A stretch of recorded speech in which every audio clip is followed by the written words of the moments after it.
আজি আমাৰ ৰত্নাৱলী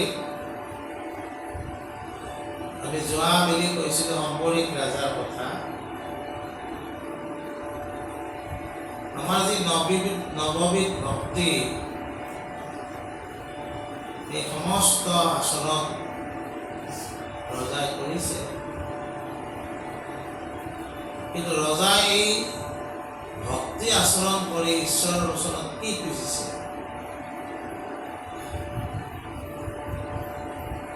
ভকতৰ সংগ, সতৰ সংগ, ভকতৰ সংগ বা সৎসংগ। কাৰণ মই যি খোজো সেই বস্তু, যদি মই বস্তু খোজো তেনেহ'লে মই ভগৱানৰ পৰা বিৰত হওঁ। কিন্তু মই ভকতৰ সংগ যদি খোজোঁ তেতিয়াহ'লে সদায় ভগৱন্তৰ লগত মোৰ সম্বন্ধ হৈ থাকিব। কাৰণ ভকতৰ সংগত যোৱাৰ লগে লগে ভকতে ঈশ্বৰৰ কথা ক'ব। কোনটো বস্তু শ্ৰেষ্ঠ?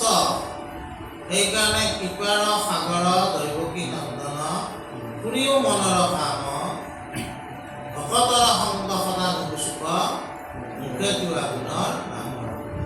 মহাপুৰুষ মাধৱদেৱে ঘোষাত লিখিছে যে মোক তুমি এইটো কৃপা কৰিবা, মোৰ এইটো মনৰ কামনা, যাতে মই সদায় ভকতৰ সংগ পাব পাৰোঁ। আৰু ভকতৰ সংগ পালে কি হ'ব? মই তোমাৰ নাম ল'ব পাৰিম। সেইটোৱে মোক লাগে, এই কথাটো কৈছে। আৰু সেইকাৰণে ৰজা অম্বৰীশ ভগৱন্তৰ প্ৰিয় ভকত আছিল, যিয়ে তাৰমানে সকলো ধৰ্ম বা সকলো ভক্তি আচৰণ কৰিও তেওঁক নিজাকে কিবা বস্তু পাতি মেটেৰিয়েলিষ্টিক বস্তু নুখুজিলে। কি খুজিলে? ভকতৰ সংগ। সেইকাৰণে ভগৱন্তৰ তেওঁ প্ৰিয় আছিল। আৰু প্ৰিয়জনক ৰক্ষা কৰাৰ কাৰণে ভগৱন্তই সুদৰ্শন চক্ৰ পঠাই দিছিল। বুজা নাই? তাৰপিছত কৈছে শুনা বাক্য দেখাই লহু পূৰ্ব সদাচাৰ, শুনা ভকতিৰ এবে যেন ব্যৱহাৰ, মন্দিৰ মাৰ্জন আদি ভকতি যতেক, প্ৰসংগ সংগত থাকি কহিলোক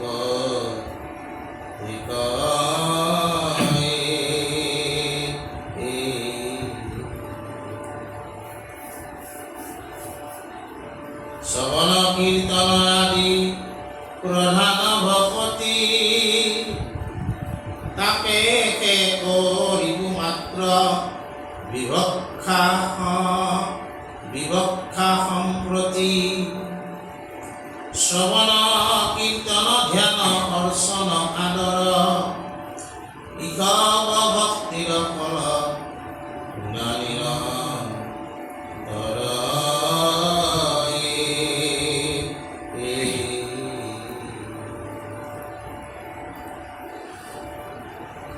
আৰু কি କହିলে? যে ভক্তিৰ যিটো আমাৰ ব্যৱহাৰিক দিশ, ভক্তি এটা আমাৰ ভক্তিটোৰ ব্যৱহাৰিক দিশ কোনবিলাক? এটা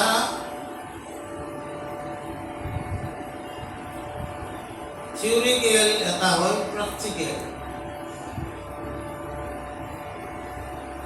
মই শ্ৰৱণ কীৰ্তন অৰ্চন বন্দন কাশ্য সফিদ্ধ আত্মনিবেদন সম্পৰ্কে মই শিকিলোঁ,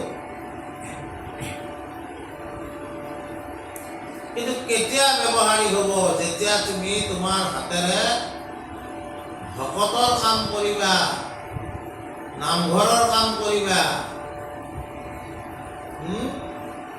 মন্দিৰৰ কাম কৰিবা। এইটো হ'ল ব্যৱহাৰিক ভক্তি। মন্দিৰ মাৰ্জন বা নামঘৰ মাৰ্জন একে কথা। এইবিলাক ভক্তিৰ ব্যৱহাৰিক দিশ। সেৱা কৰ্ম, যিটো আমি সেৱা কৰ্ম বুলি ক'ব পাৰোঁ, সত্ৰৰ সেৱা, নামঘৰৰ সেৱা, মন্দিৰৰ সেৱা, এই সেৱা কৰ্মবিলাক হ'ল ভক্তিৰ ব্যৱহাৰিক দিশ।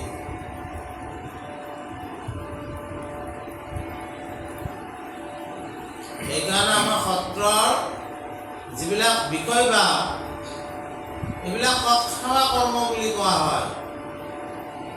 আৰু সেইকাৰণে তেওঁলোকে পাৰিতোষিক নলয় কেতিয়াও।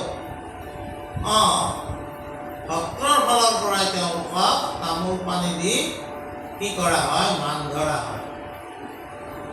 তেওঁলোকে মান নোখোজে, কিন্তু সত্ৰৰ ফালৰ পৰাই মান ধৰা হয়।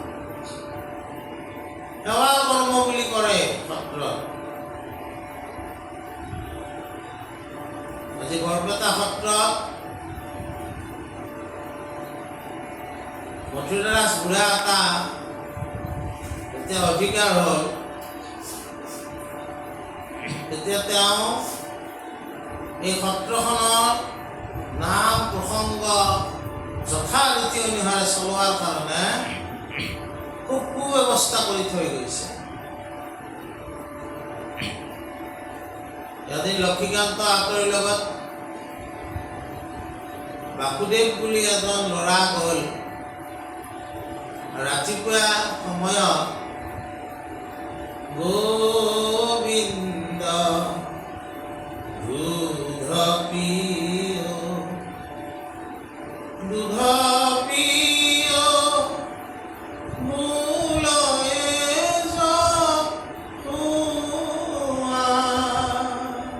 এই বৰগীতটো গাইছে। লক্ষীকান্ত আতৰিৰ লগত যোৱা ল'ৰাটোৰ এই বৰগীতটো শুনি বুঢ়া এটাই ক'লে, ল'ৰাটোক মোৰ ইয়াতে থৈ যোৱা, মই আমাৰ সত্ৰৰ পাঠক পাতিম। ইয়াৰ মাতটো বৰ সুন্দৰ, ই নাম গালে মানুহে বৰ ভাল পাব।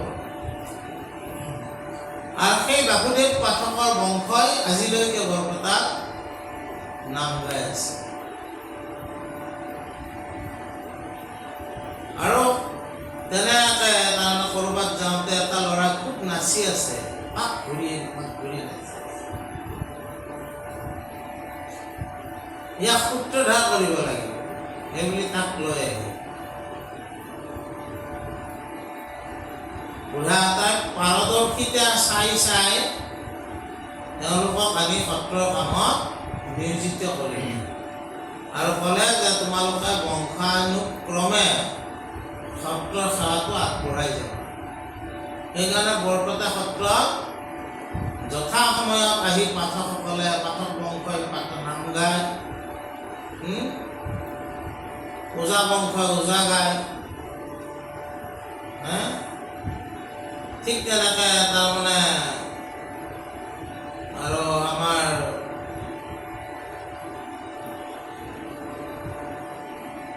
গায়ন বায়নৰ বুজা নাই, তেওঁলোকে গায়ন বায়ন গায়, ভীমা বায়নৰ বংশ, গন্ধিয়া, এই ধৰণৰ কিবা কিবি বংশৰ নাম আছে। এইদৰে তাৰমানে আজিলৈকে খুব সুচাৰুভাৱে চলি আছে, সেৱা কৰ্ম বুলি। আৰু তাৰ কাৰণে বৰপেটাৰ সত্ৰৰ মাটিত তেওঁলোকক থাকিব দিছে। বৰপেটাৰ ওচৰৰ পাজৰে যিমান মাটি, এইবিলাক বৰপেটা সত্ৰৰে মাটি। বুজানে? এই ঠিক তেনেধৰণৰ এটা ব্যৱস্থা বুঢ়া কাপুৰুষে গঢ়ি থৈ গৈছে। আৰু সেৱা কৰ্ম হিচাপে আজিলৈকে তেওঁলোকে সেই সেৱা কৰ্ম কৰি আছে। আমাৰ সত্ৰবিলাকতো যিসকলে আগবাঢ়ি আহে, তেওঁলোকেও সেৱাৰ কৰ্ম হিচাপে কৰাৰ আন্তৰিকতা থাকিব লাগে। সেৱাটো হৈছে ভক্তিৰ ব্যৱহাৰিক দিশ। মন্দিৰ মাৰ্জন কৰা, ভকতসকলে খুলি থৈ দিয়া চেণ্ডেল কিযোৰ ভালকৈ থোৱা, ভকতসকলৰ কাৰণে চাহ পানী যোগাৰ কৰি তেওঁলোকক সুন্দৰকৈ পৰিৱেশন কৰা, ভকতসকলৰ কাৰণে অন্ন যোগাৰ কৰি তেওঁলোকক সুন্দৰকৈ পৰিৱেশন কৰা, এইবিলাক চব সেৱা কাৰ্য।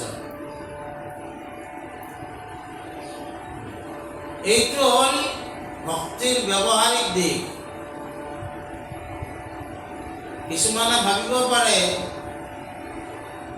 তেনেকুৱা আমাৰ ঘটনা এটা হৈছিলে, আমাৰ মানুহে কি কয়, থিয়ৰিকেল দিশটোকহে বেছি গুৰুত্ব দিয়ে, ব্যৱহাৰিক দিশটোক গুৰুত্ব নেদে।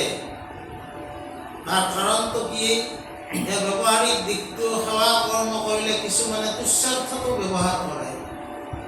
ইয়াক তাৰমানে নামঘৰত বাচন ধুবাহে দিলে, নামঘৰত আহি বাচনহে ধুই থাকে। কথাটো বুজা নাই? ই তাৰমানে সাৰা মোচা কৰে। আমাৰ তাৰমানে আমি যিবিলাক কথা চাই থাকোঁ, আমাৰ দৃষ্টিবিলাকে কি কৰে, আমাক তাৰমানে আমাৰ দৃষ্টিয়ে আমাক ডাঙৰ কৰে, আমাৰ দৃষ্টিয়ে আমাক সৰু কৰে। কোনোবাই আকৌ এনেকৈ কি সাৰিছে যেতিয়া মল সাৰি দিওঁ দিছোঁ, ঝাৰুডাল মুখদি মল কৰোঁ, কোনোবা তেনেকুৱা মানুহ থাকিব।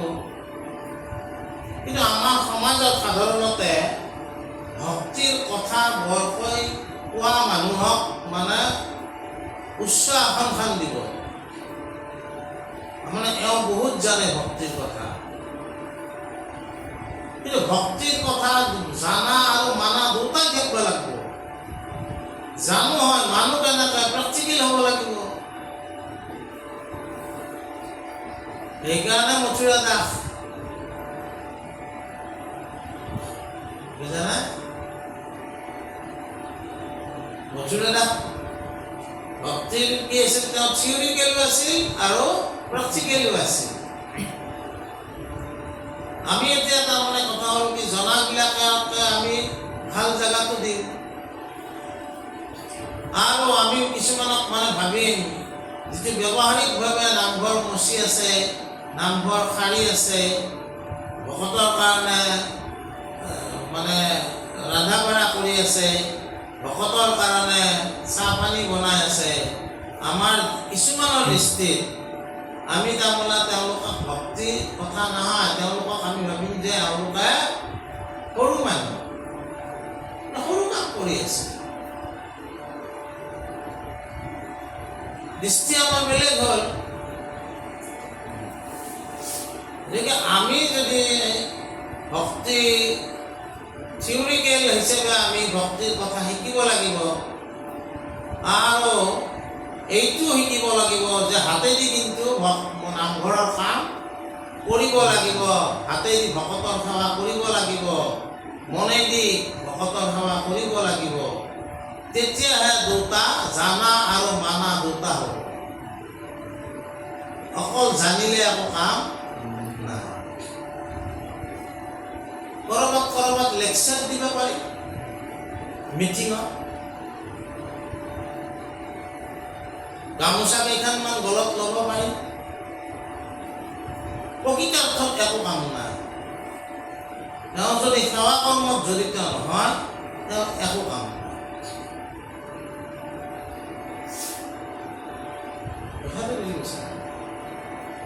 ভক্তিৰ সেৱা কৰ্মটো হৈছে ভক্তিৰ ব্যৱহাৰিক দিশ,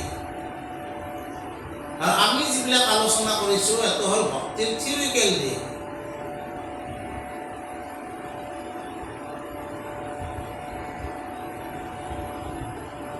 মথুৰা দাস বুঢ়া এটাৰ মই এটা জীৱন কাহিনীৰ কথা কওঁ। একদিন মানে মথুৰা দাস বুঢ়া এটা যেতিয়া অধিকাৰ হৈ আছিল, কোচ ৰাজা, কোচ ৰাজ্য মানে সেইখন বেলেগ আছিল আৰু হাজোকে আদি কৰি এনেকৈ বেলেগ আছিল। বুজি পাইছে ন? ভাগ হৈ গ'ল নহয়, নৰনাৰায়ণৰ পিছত চিলাৰাৰ ভাগটো বেলেগ হ'ল। আনকি দৰংখন কোচ ৰাজ্যৰ অধীনতা আছিল মহামাণিক্য। বাৰু যি নহওক, সেইটো আমাৰ হিষ্ট্ৰীৰ কথা লৈ নাযাওঁ। মুঠৰ ওপৰত কোচ ৰজা একদিন আহিল, মথুৰা দাস বুঢ়া এটাই তেতিয়া নামঘৰৰ চোতাল সাৰি আছিল।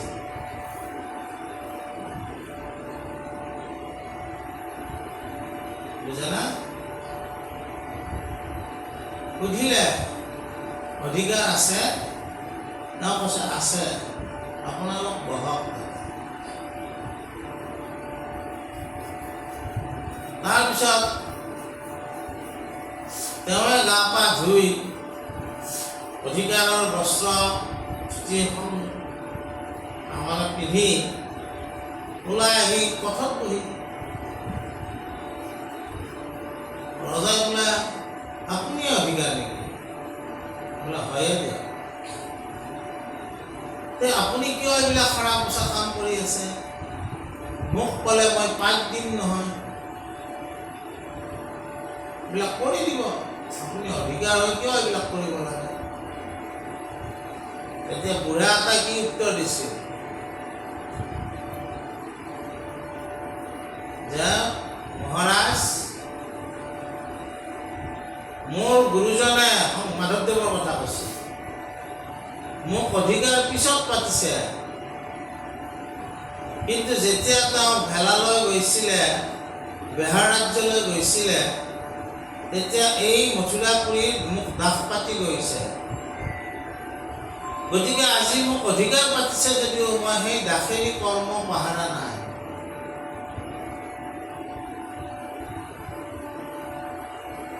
গতিকে মই পূৰ্বৰ যিটো আদেশ সেইটো আজিলৈকে বাহাল ৰাখিছোঁ, আৰু অধিকাৰ পাতিছে সেইটো মই কৰি আছোঁ। ৰজাই বুজি পালে। পাই কিনে ৰজাই ক'লে যে তুমি আজি আমাৰ ইয়াতে ভাত খাই যোৱা। কোমোৰা দি পেলাই মাহৰ দালি ৰান্ধিছিল, মাটিমাহৰ দালি বৰ সোৱাদ পাইছিল। অলপমান বুঢ়া এটাই কোমোৰাই আটায়ে মাহৰ দালিয়ে ৰজাক দি পঠাইছিল, ৰাণীক ৰান্ধিব দিছিল, এনে সোৱাদ নহয়। বুজা না? আমি আচলতে কি কথা কৈ আছো যে আমি যেতিয়া ভক্তিৰ দিশৰ কাৰণে ভকতৰ সংগ লভিম, যি ভকতৰ সংগৰ কাৰণে আমি ভক্তিৰ উপাদেয় হ'ল আমাৰ, সেই ভকতৰ সেৱা কাৰ্য কৰাত আমাৰ দ্বিধাবোধ থাকিব নালাগে। বুজি পাইছে না? সত্ৰৰ নামঘৰ বা মন্দিৰৰ লেতেৰা জেগাখিনি পৰিষ্কাৰ কৰি দিয়াৰ মানসিকতা আমাৰ মনত থাকিব লাগে। তাতে তুমি কোন, হু আৰ ইউ, তুমি আফটাৰ অল হ'লে নহ'ব। আফটাৰ অল মুঠৰ ওপৰত মই এনেকুৱা এজন অফিচাৰ, মই ঝাৰু ল'ম, তেতিয়াহ'লে তুমি ভক্তিৰ প্ৰেক্টিকেল দিশটো কেতিয়াও পালন কৰিব নোৱাৰা। তোমাৰ ভক্তি অৰ্ধসিদ্ধ হৈ থাকিব। গুৰুজনে নিজেও কৰিছিল চব, মাধৱদেৱেও কৰিছিল। মাধৱদেৱে কি কৰিছিল? শংকৰদেৱৰ ৰাতিপুৱাই কাপোৰ চাপোৰ চব ধুইছিল, তেওঁ ভাল ধৰিছিল না?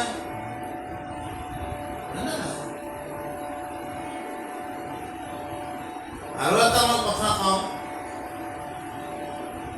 এবাৰ মানে কি হ'ল, ঘটনা ক'লে ঘটনাই কৈ থকা যায়, বেয়াটো কোৱা নাই। তাৰমানে কি হ'ল, এবাৰ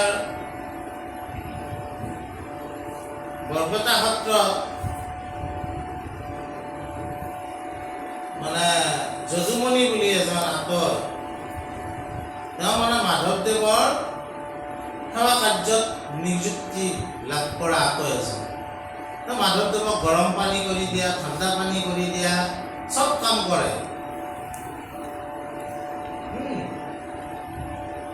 বৰপেটা সত্ৰলৈ আহিল, বুঢ়া এটাই মানে সকলোৰে আগত স্থান দিলে। সকলোৰে আগত যেতিয়া স্থান দিলে, ভকতবিলাকে অভিয়াছলি ভাবিব এওঁ নিশ্চয় বহুত জানাব, সেইকাৰণেহে তেওঁক আগত স্থান দিছে। প্ৰসংগ অন্ত ভকতসকলে 2-4টা প্ৰশ্ন আৰম্ভ কৰিলে, বাপ এইখিনি আমাক অলপ বুজাই দিলে ভাল আছে। তেওঁতো একো বুজাই দিব নোৱাৰে। ভকতসকলে বুঢ়া এটাক সুধিলে যে বাপ, আপুনি এইজন মানুহ কিয় আগত বহাই দিছে? একো নাজানে নহয়? তেওঁ সকলো জানে। কি সকলো জানে? আমি যিগিলা প্ৰশ্ন কৰিছোঁ তেওঁ উত্তৰে দিব নোৱাৰিলে আৰু আপুনি কৈছে সকলো তেওঁ সকলো জানে। কিয় ক'লে তেনেকে? যে গুৰুজনক যি হাল ধৰিব লাগে সেইখিনি তেওঁ চব জানে। যিয়ে গুৰুৰ সেৱাত নিযুক্ত হৈ থাকে তেওঁ সকলো জানে। আৰু আমি তাৰমানে সেৱা কৰ্মটোক ওপৰত থৈ দিছে। আমি যিমান শাস্ত্ৰ নাজানিলেও গুৰুৰ সেৱাৰ পৰা আমি বঞ্চিত হৈ আছোঁ।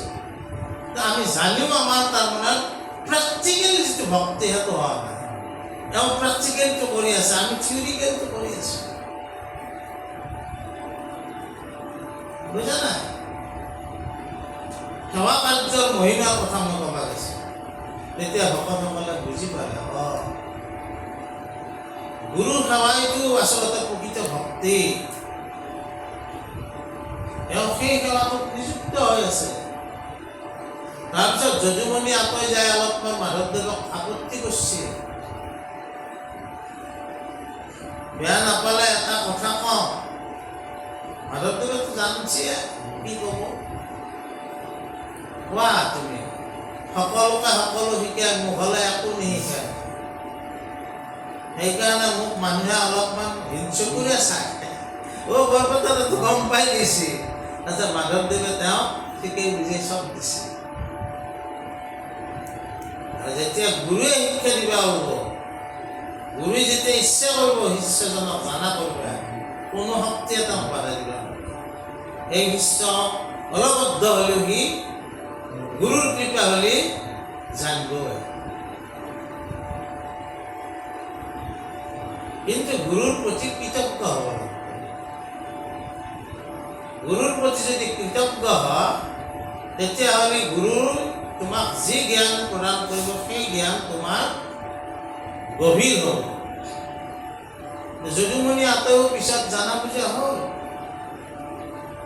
গতিকে আমি তাৰমানে আমাৰ যিটো ভক্তিৰ যিটো দুটা দিশ আছে, এটা হ'ল থিয়ৰিকেল, সেইটো হ'ল জানা, আৰু এটা প্ৰেক্টিকেল, সেইটো হ'ল মানা। ভক্তি আমি জানিবও লাগে, মানিবও লাগে। আমাৰ সমাজত বহুত জানা লোক আছে, মানা লোক নাই। আমি আশা কৰিছোঁ আমি প্ৰাৰ্থনাবিলাকে ভক্তি জানিবও লাগিব আৰু ভক্তি মানিবও লাগিব। ঠিক আছে? কৃষ্ণ।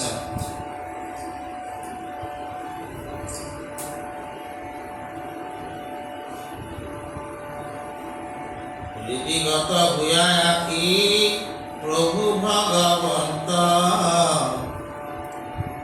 অনাদি জন্মৰ দুৰ্বাসনা সংহৰন্ত, শ্ৰৱণ কীৰ্তন আদি ভক্তি যত যত, এতেকে সমস্তে পাপ হৰিবে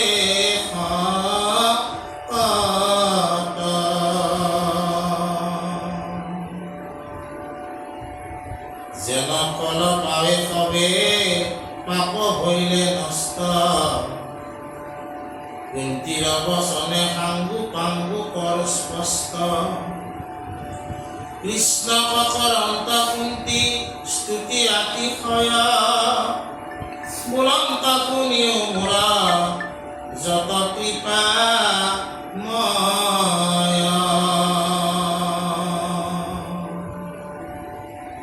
আৰু কি কৈছে যে যদ্যপি নৱবিধ ভক্তি মাধৱ, শ্ৰৱণ কীৰ্তন আদি শ্ৰেষ্ঠতৰ। নৱবিধ ভক্তিৰ ভিতৰত শ্ৰৱণ কীৰ্তনক মুখ্য ভক্তি বুলি কৈছে। আৰু এই শ্ৰৱণ কীৰ্তন যাতে মই কৰি থাকিব পাৰোঁ, বিবক্ষা তাকেহে কৰিব মাত্ৰ বিবক্ষা সম্প্ৰতি। বিবক্ষা মানে হ'ল কামনা। এই শ্ৰৱণ কীৰ্তন ভক্তি ধৰ্মখিনি যাতে মই কৰি থাকিব পাৰোঁ, তাকে মই ঈশ্বৰ তোমাৰ চৰণত কামনা কৰিছোঁ।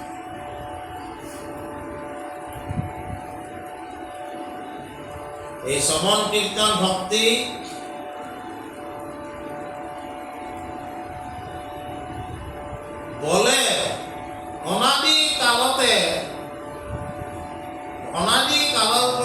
ঘটি অহা মনুষ্যৰ দুৰ্বাসনাবিলাকৰ কি হ'ব?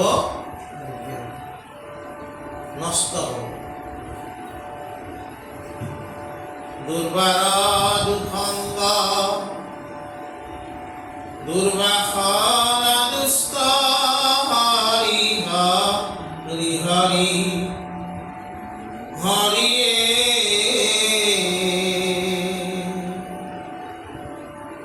অনাদিৰ বিদ্যা আপুনি ভৈলো মোহিত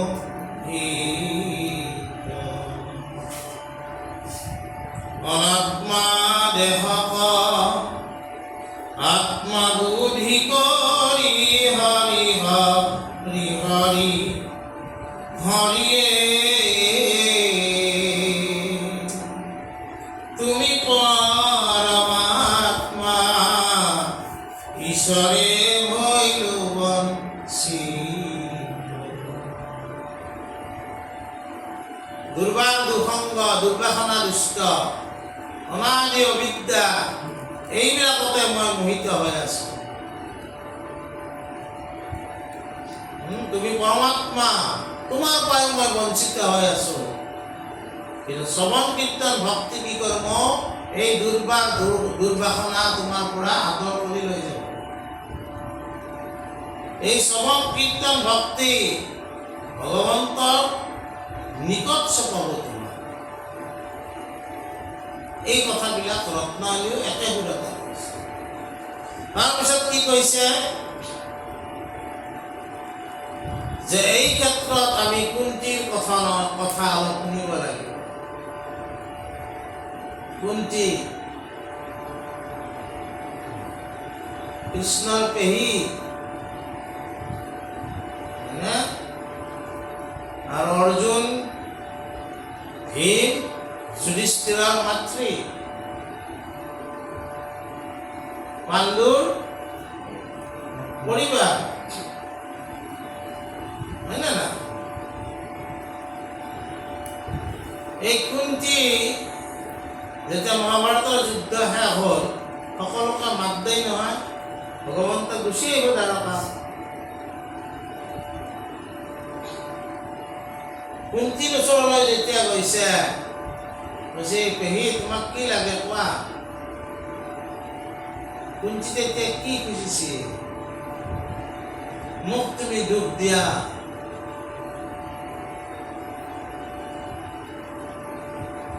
দুখ দিলেহে মই তোমাক সদায় স্মৰণ কৰি থাকিম, তোমাৰ কথা সদায় মই শ্ৰৱণ কৰি থাকিম, সদায় মই কীৰ্তন কৰি থাকিম। সুখ দিলে মইতো সুখৰ মানে কেনেকুৱা, আমাক স্বৰ্গ সুখবিলাকে কেতিয়াবা অহংকাৰী কৰিও পেলায়। কিছুমান নহয়, জনক ৰজা তেওঁ বৈষ্ণৱ আছিল, ৰজা হৈও বৈষ্ণৱ আছিল। বিশ্বমিত্ৰ ৰজা আছিল, কিন্তু তেওঁ ৰাজৰ কি হৈছিল? সকলোৰে ক্ষেত্ৰত নহয়, কিন্তু মেক্সিমাম ক্ষেত্ৰত কি হয়, যেতিয়া আমি ক্ষমতা পাওঁ, যেতিয়া আমি ধনবল পাওঁ, যেতিয়া আমাৰ বাহুবল থাকে, তেতিয়া আমি কেতিয়াবা কেতিয়াবা ঈশ্বৰক পাহৰি যাওঁ। আৰু দুখত পৰিলে ঈশ্বৰৰ কথা বৰষা মনত পৰে। সেইকাৰণে কুন্তীয়ে দুখ খুজিছিল।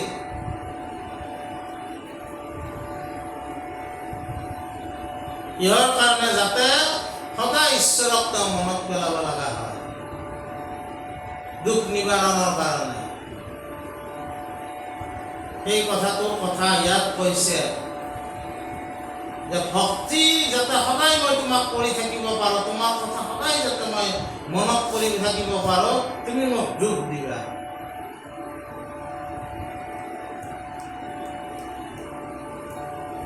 মোক যদি ৰাতি ভগৱন্তই, মই মানে এটা কাল্পনিক কথা কৈছোঁ, দেখা দিলে বাপা সত্ৰত ইমান সেৱা কৰি আছ, কি লাগিব তোমাক? মই ভিতৰৰ মনৰ লিষ্টখান গোটেইখন গাই দিম, অমুকো লাগব, তমুকো লাগব, তমুকো লাগব। হা? কিন্তু যিসকলে ভক্তি কৰি থাকিব বিচাৰে তেওঁলোকে ঈশ্বৰক সদায় যাতে লাভ কৰে তাৰ কাৰণে তেওঁ কি বাছি ল'লা? যোগ বাছি ল'লা। এই কথাটো কৈছে। তাৰপিছত কি কৈছে? হেৰান তজু নাম শুনে বা ধনে বা স্মৰে,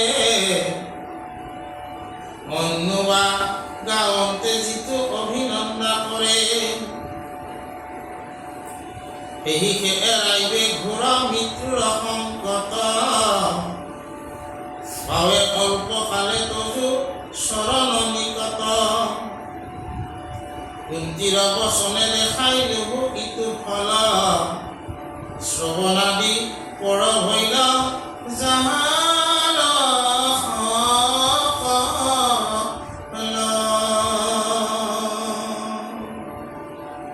ঈশ্বৰৰ নাম শুনা, শ্ৰৱণ কৰা, কীৰ্তন কৰা, স্মৰণ কৰা। বুজানা? এই তিনিটা কাৰ্য কৰি আছে, কোনোবাই শুনি আছে ঈশ্বৰৰ নাম, আৰু কোনোবাই ঈশ্বৰৰ নাম গাই আছে, কীৰ্তন কৰি আছে। তেওঁৰ হওঁতে নামৰ ক্ষতি হৈছে। আৰু কোনোবাই স্মৰণ কৰি আছে ঈশ্বৰৰ নাম। এই তিনিটা কাৰ্য কৰা সকলোকে আমি ভকত বুলি কওঁ। আৰু ক'ত ভকত বেলেগকে বিচাৰিব যাওঁ? আমাৰ নিবিচাৰিবা। আমাৰ কিছুমানে কয় আজিকালি ভকত দিলে শুদ্ধ ভকত নহয়। তুমি শুদ্ধ অশুদ্ধ নিৰ্ণয় কৰা তোমাক কোনে দায়িত্ব দিছে? তোমাকতো কোনো দায়িত্ব দিয়া নাই। পৃথিৱীত nobody is perfect, কোনো মানুহে পাৰফেক্ট নহয়। আমাৰ মানে সাধাৰণভাৱে যাবা, ভক্তিটো সাধাৰণ, ভক্তি বাদটো সাধাৰণ, যিটো কমন আইডিয়াত মতে চলিব লাগে। আমি বহুত ডাঙৰকৈ ভাবি পেলাই চলিব নালাগে। কমন আইডিয়াটো কি? যিসকলে ঈশ্বৰৰ নাম শুনি আছে তেওঁলোকে ভকত, যিসকলে ঈশ্বৰৰ নাম গাই আছে তেওঁলোকে ভকত, যিসকলে ঈশ্বৰৰ নাম স্মৰণ কৰি আছে তেওঁলোকে ভকত, মন্দিৰ নামঘৰ ইত্যাদিৰ যিয়ে সেৱা কৰি আছে তেওঁলোকে ভকত।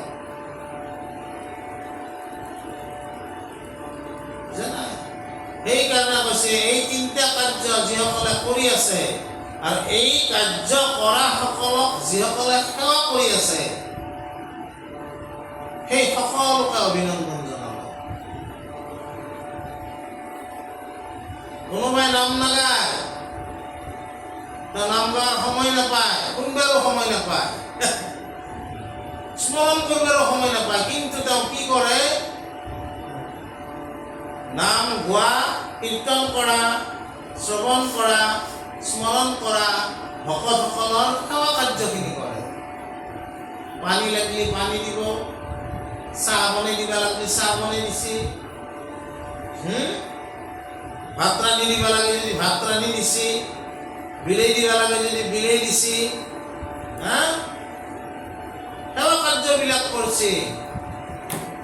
আমাৰ ভক্তি কি কৈছে যে এই তিনিটা কাৰ্য কৰি ভগৱন্তৰ যি কৃপা শ্ৰৱণ কৰাই লাভ কৰিব, যি কৃপা কীৰ্তন কৰাই লাভ কৰিব, যি কৃপা স্মৰণ কৰাই লাভ কৰিব, একে কৃপা এই সেৱা কৰাজনেও লাভ কৰিব। সাৱধান, এই নামঘৰৰ কাম কৰা মানুহক তুস্বাৰ্থত ব্যৱহাৰ আমি কৰিব নাপায়। পাঠকজনৰ যিটো সন্মান, সেৱা কাৰ্য কৰা মানুহজনৰো একে সন্মান। বুজানা? আমাৰ কেতিয়াবা আমি এইবিলাক ভুল কৰোঁ। এই কি একো নাজানে বাদ্য বিদ্যাৰ কথা। ইয়াক চাহ বনোৱা কামত লগাই দিয়ে, তেতিয়াহ'লে তুমি একো নাজানা, তেতিয়াহ'লে তুমি তাৰমানে চাহ বনোৱা কাৰ্যটোকো তুমি মানে এটা উপলুঙা কৰিলা, সেৱা কাৰ্যটোক তুমি আচলতে উপলুঙা কৰিলা। গতিকে ভক্তি ৰহিত তোমাৰহে হ'ল, তেওঁ কিন্তু চাহ বনাইও কি হ'ল, ভক্তি যুক্ত হ'ল। তুমি তেওঁক উপলুঙা কৰি কি কৰিলা, ভক্তি ৰহিত হ'ল। সেইকাৰণে কুন্তি এই কথাখিনিৰ পিছত কি কৈছে, এই গোটেইকেইজনকে অভিনন্দন জনাইছে। নামঘৰত সেইকাৰণে আহোঁতে এই কথাবিলাক আমি লক্ষ্য কৰিব লাগিব। সেৱা কাৰ্য কৰা, শ্ৰৱণ কীৰ্তন স্মৰণ কৰা, একে চকু দি আমি সকলোকে চাব লাগিব। এটা দৃষ্টিভংগী দিয়ে, দৃষ্টিভংগী যদি তাৰতম্য হয় তেতিয়াহ'লে তুমি কিন্তু দোষত পৰিবা। বুজি পাইছা? এই কথাটো কৈছে। তাৰপিছত কি কৈছে, যে আমি অলপ সময় আছে, বেলেগ আৰু চেপ্টাৰ আৰম্ভ নকৰোঁ। গতিকে ইয়াৰ পিছত এটা বেলেগ চেপ্টাৰ হ'ব, গতিকে সেইটো নকৰোঁ। এই ক্ষেত্ৰত মই অলপ এটা সৰু সাধু কথাকে আজি কৈছোঁ।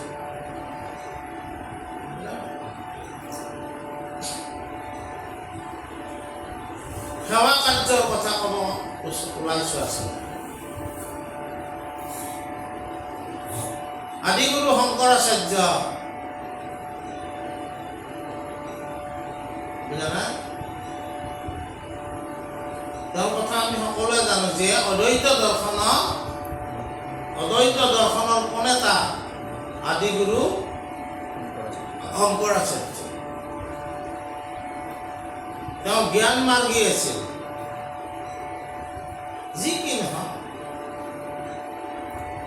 কিন্তু তেওঁ হিন্দু ধৰ্ম ৰক্ষাৰ অৰ্থে যথেষ্ট কৰ্ম কৰি থৈ গৈছে।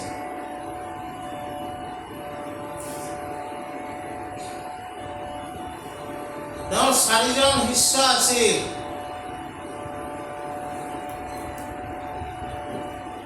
হস্তমল, সুৰেশ আচাৰ্য, পদ্মনাভ আচাৰ্য আৰু গিৰি আচাৰ্য। হস্তমলক আছিল শংকৰাচাৰ্যতকৈ বয়সত ডাঙৰ। তেওঁ ব্ৰহ্মলীন। তেওঁ কেতিয়াবা ইচ্ছা হ'লে কথা ক'ব আৰু ইচ্ছা নহ'লে কথা নকয়, মাতি মন্দিৰ কামতে, আৰু কেতিয়াবা এনেই হাঁহি থাকিব। তেওঁ ব্ৰহ্মলীন আছিল।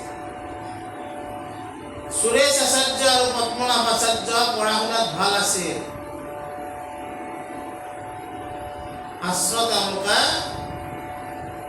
কপি কৰিছিল, গুৰুৱে যি কৰিছিল লেখিছিল ইত্যাদি।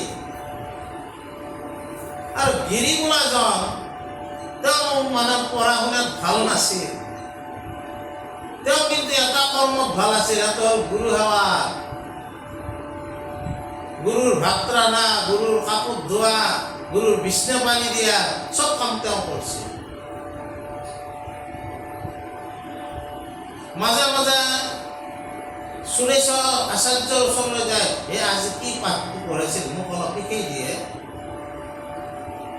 সুৰেশ, মোৰ সময় নাই এতিয়া, মই কিবা লিখি আছোঁ, পিছত আহিম। পিছত সুৰেশে মাতে, ঐ গিৰি আহা, মই কৈ যাওঁ আহা তোমাক। মোৰ সময় নাই এতিয়া, মই এতিয়া গুৰুৰ ভাত ৰান্ধি আছোঁ। জানা, ইয়াৰ পঢ়া নহয়। ৰাতি মানে যেতিয়া শুবা যায় তেতিয়াহে তাক ডিষ্টাৰ্ব দিয়ে।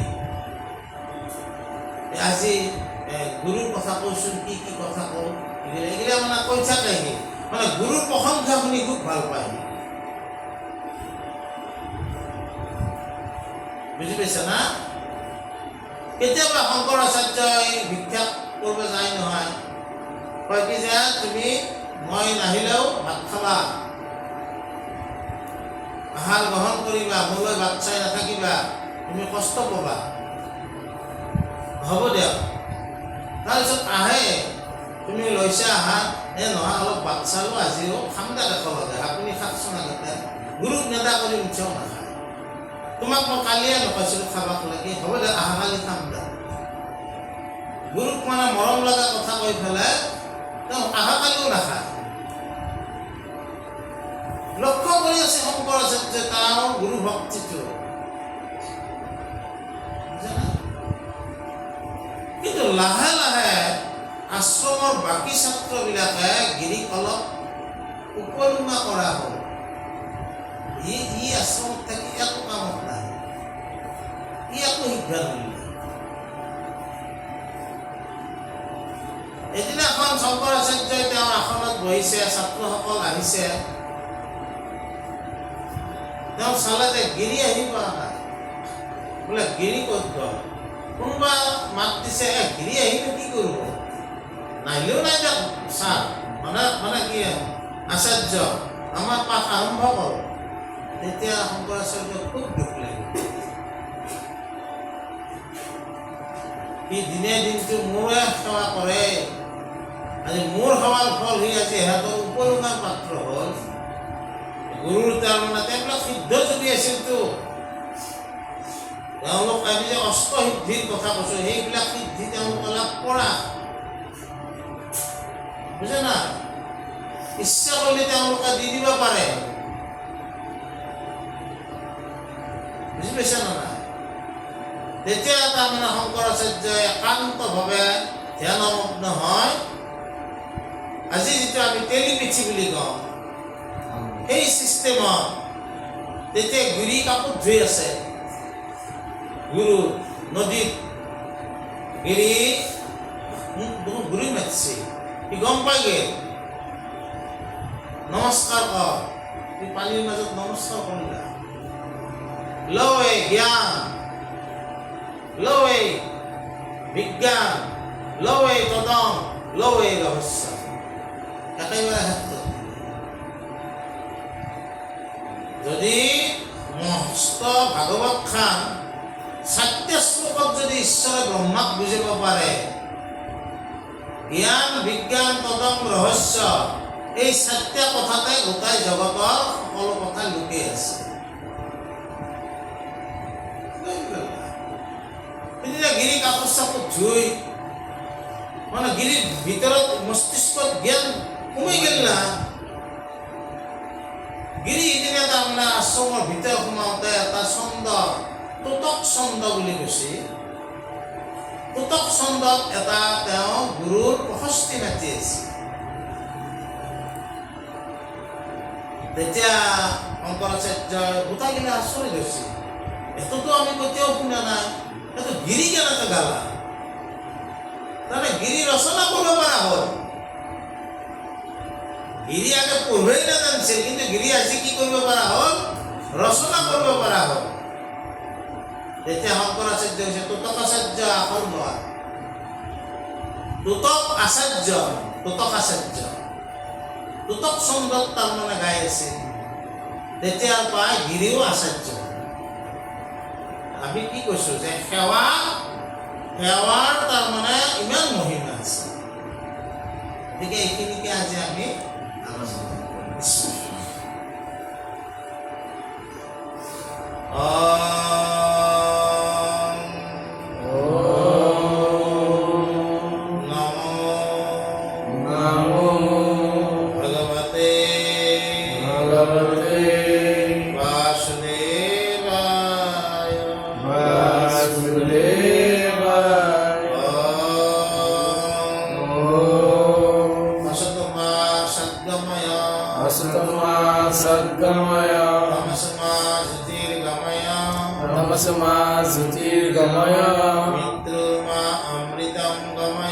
मृत्युर्मा अमृतं गमय